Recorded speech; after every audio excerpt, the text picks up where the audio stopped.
Baik, pendengar dimanapun Anda berada, Kipra Desa kita malam hari ini akan membahas terkait pedoman kelompok tani hutan atau KTH.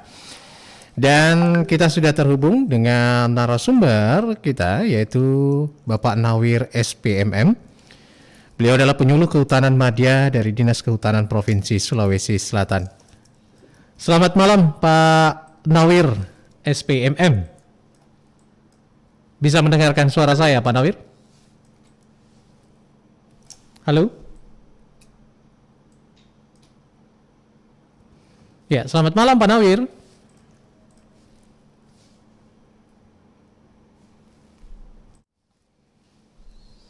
Ya, halo Pak Nawir.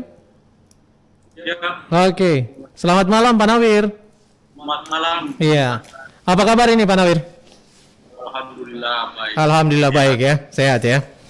Baik, ini menarik, pedoman kelompok tani hutan ya, KTH.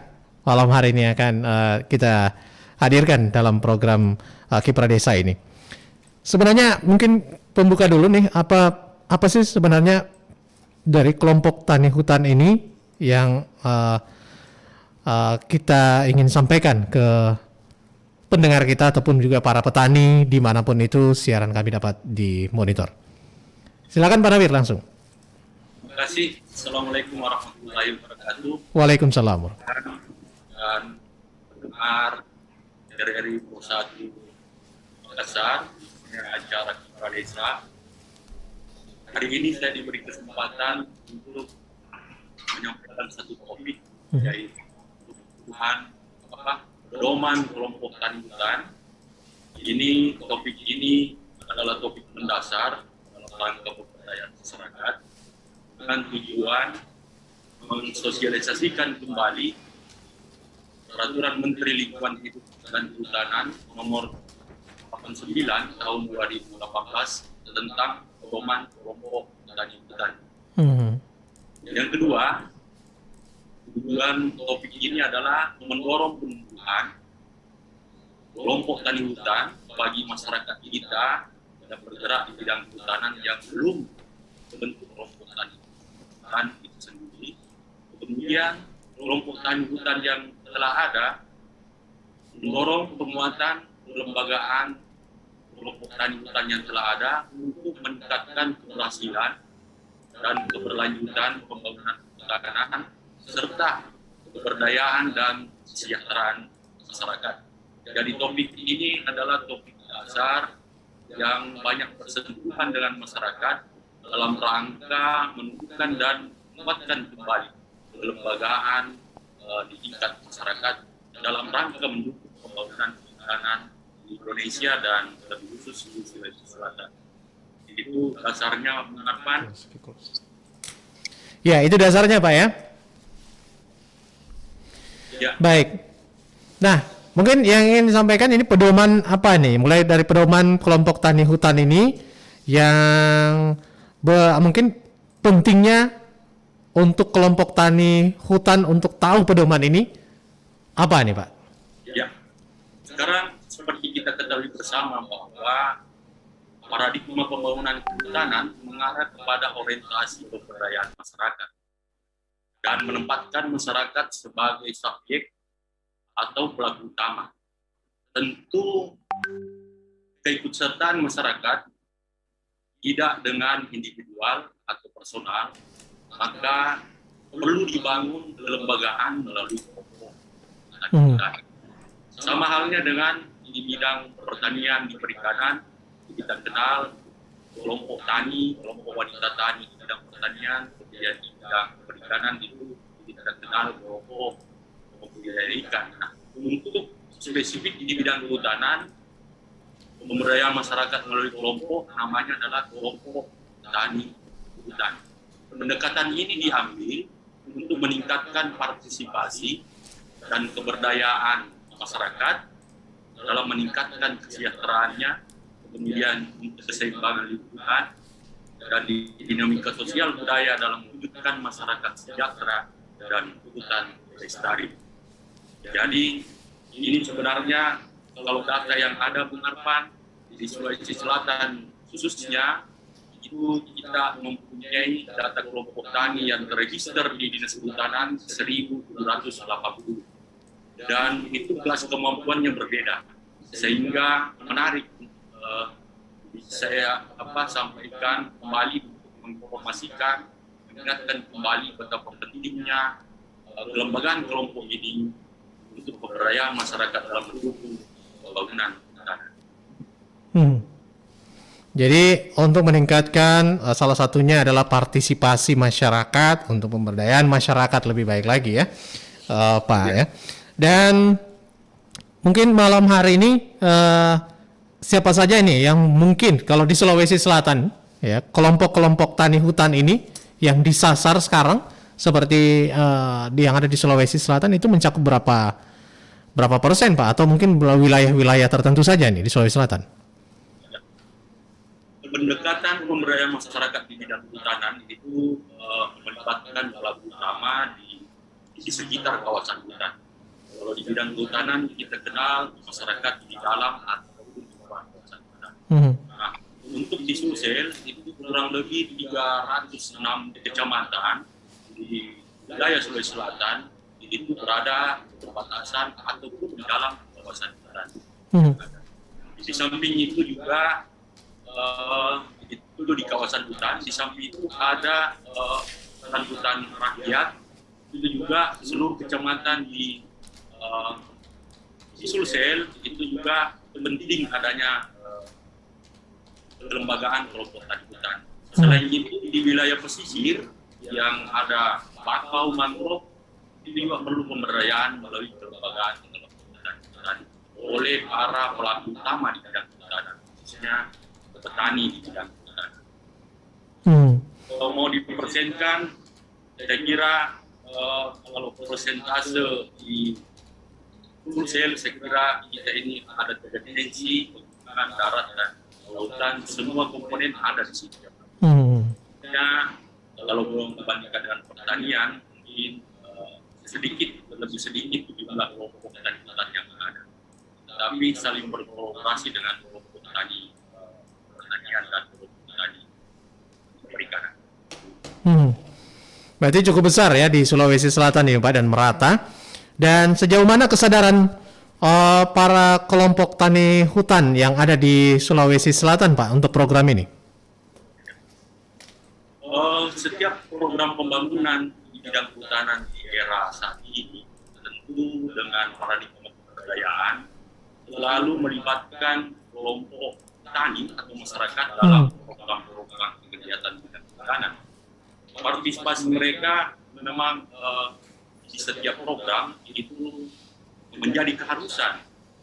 Di setiap program seperti misalnya program penghijauan, revitalisasi, dan ada juga namanya sekarang program perhutanan sosial, itu semua harus mulai dari kelompok tani hutan. Nah, kalau kesadaran kita bisa melihat dari indikator, di sini juga ada kelas-kelas daripada kelompok tani hutan kita, dan bisa kita menilai tingkat kesadaran dari situ. Dan saat ini di Sulawesi Selatan, dari 1.780 kelompok tani hutan, pada dasarnya dan pada umumnya itu sudah yang masyarakat kita yang ada di sekitar kawasan hutan atau yang bergerak di bidang usaha kehutanan sudah mengetahui dan menyadari dan memahami keberadaan tani ini. Nah, masih ada sasaran yang lain yang berkelompok di mana usaha tani ini juga bergerak di bidang kehutanan. Nah, inilah tujuannya kenapa topik ini menjadi dasar dan kesempatan pertama mungkin dari Dinas Kehutanan, dan topik-topik berikutnya sangat terkait dengan kelompok tani hutan untuk acara Kipra Desa di depan. Baik. Jadi rata-rata itu sebagian besar sudah mengetahui dan terlibat begitu ya dalam program kelompok tani hutan ini. Kendalanya nih, kita ke kendala Pak. Mungkin bagi yang belum tersentuh atau mungkin belum terakomodir nih dalam program ini, apa kendalanya Pak? Jadi kelompok tani hutan itu bukan program Pak, tetapi kelembagaan kelembagaan masyarakat. Kelembagaan inilah yang diharapkan berpartisipasi untuk pembangunan hutanan. Kendala yang dialami di sini kan ada kelompok tani hutan dalam usaha taninya itu ada 3 poin. Yang pertama adalah kelola kelembagaan, yang kedua kelola kawasan, yang ketiga kelola usaha. Di kelola kelembagaan ada indikator di mana kelembagaan itu sudah legal, sudah administrasi kelompok sudah bagus, manajemen kelompok sudah ada, itu di kelembagaan.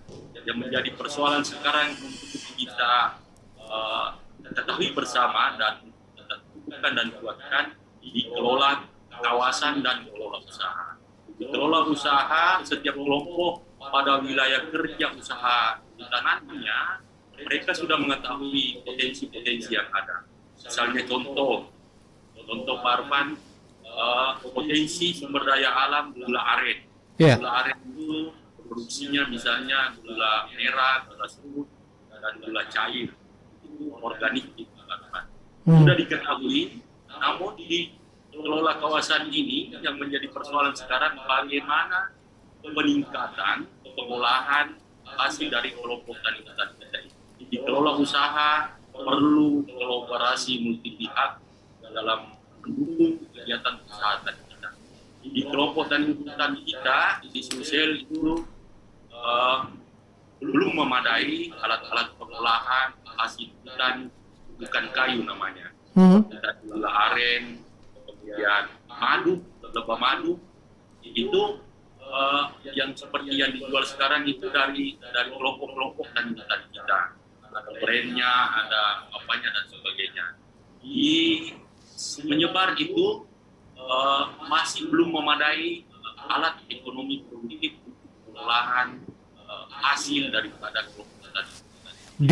Di sisi pengolahan hasil ya? Ya. Di sisi pengolahan hasil ini masih menjadi kendala dari kelompok tani hutan ini. Nah, mungkin dari Dinas Kehutanan Provinsi Sulawesi Selatan untuk mengatasinya mungkin ada ancang-ancang nih Pak terhadap para kelompok tani hutan ini, bagaimana mengedukasi mereka terhadap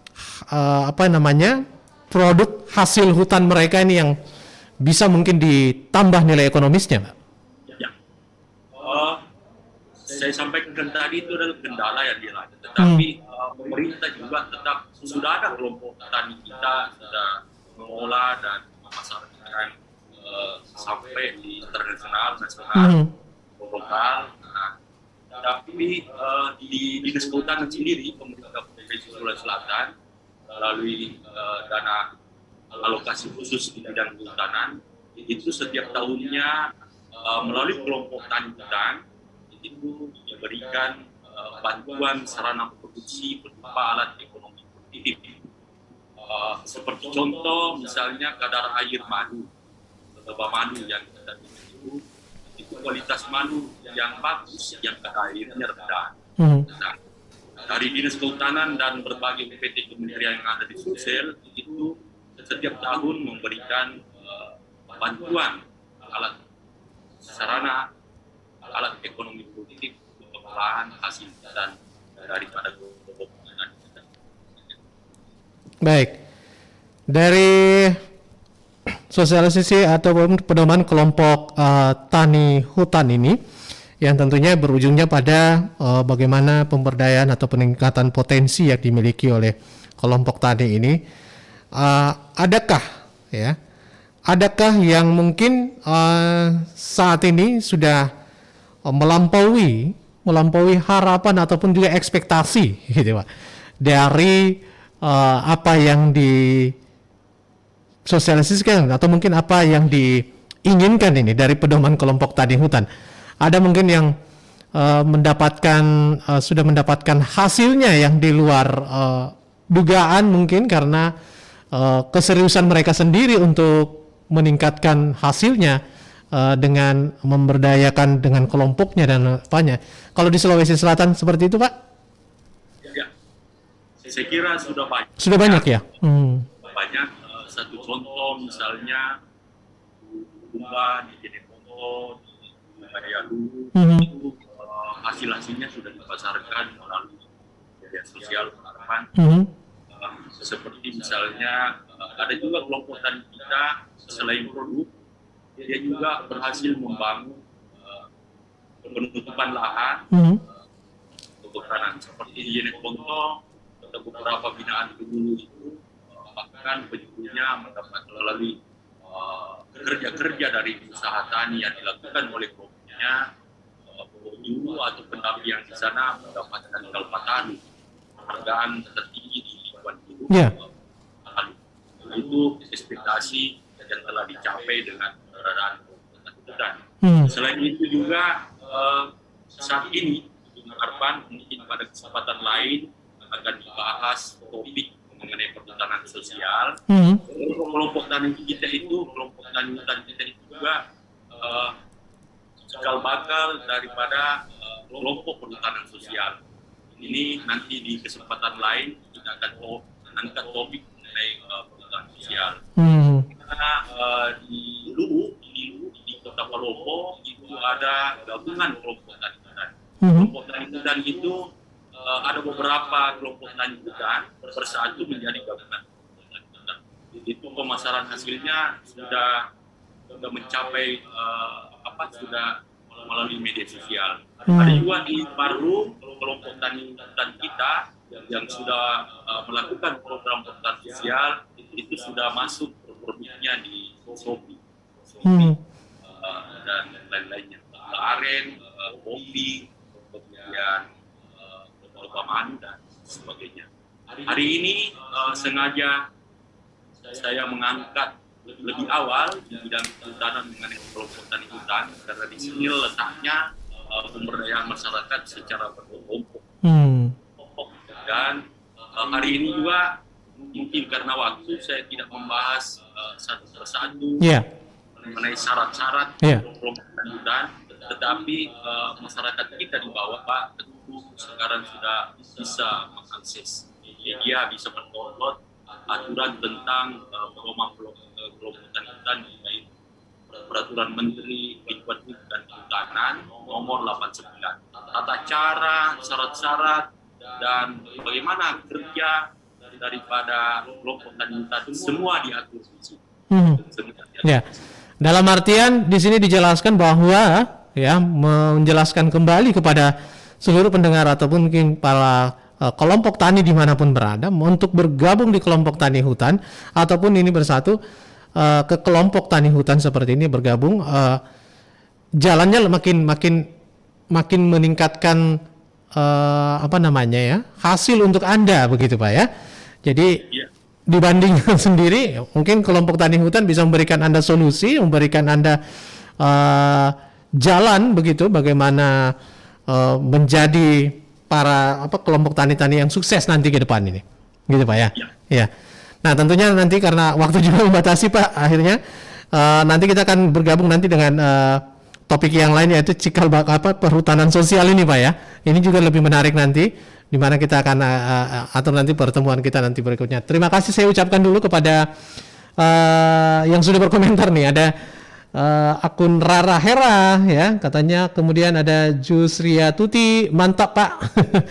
Adip Munawar ya, penyuluh kehutanan maju KTH Jaya. Baik, dan untuk Anda juga pendengar dimanapun Anda berada yang juga live atau menonton siaran kami live ini di RRI Makassar di link YouTube kami dan juga di media sosial kami. Dan mungkin mudah-mudahan waktu yang cukup singkat ini Pak bisa membuka informasi kepada pendengar, kepada kelompok tani di luar sana yang belum tersentuh sama sekali ataupun belum tahu sebenarnya apa deh kelompok tani hutan ini ya. Mudah-mudahan kita bisa lebih bahas lebih panjang nanti di lain kesempatan Pak Nawir ya. Mudah-mudahan ada waktu lagi Pak ya, Pak Nawir. Sedikit saja. Ya. Jika misalnya di 24 kabupaten kota yang ada di Sulsel mau difasilitasi dalam pembentukan dan penguatan kelompok tani hutan. Dinas Kehutanan itu mempunyai PT KPH namanya, Satuan Pengelolaan Hutan yang berada di kabupaten kota. Di situ banyak penyuluh, banyak fasilitator pendamping yang bisa memfasilitasi masyarakat kita, baik yang belum mempunyai kelompok tani hutan maupun yang mau meningkatkan atau menguatkan kelompok tani hutan. Baik, yang belum ataupun yang mau menguatkan kelompok tani hutannya ya. Baik, terima kasih Pak Syahar Zahiri kebersamaan kita karena waktu juga yang batasi. Sampai jumpa di lain kesempatan Pak Nawir SPMM. Terima kasih untuk waktunya dan juga untuk Anda pendengar. Nantikan perbincangan kami di lain kesempatan hanya di program Kiprah Desa. Saya Arfan Yusri, pamit undur diri. Assalamualaikum warahmatullahi wabarakatuh. Waalaikumsalam warahmatullahi wabarakatuh.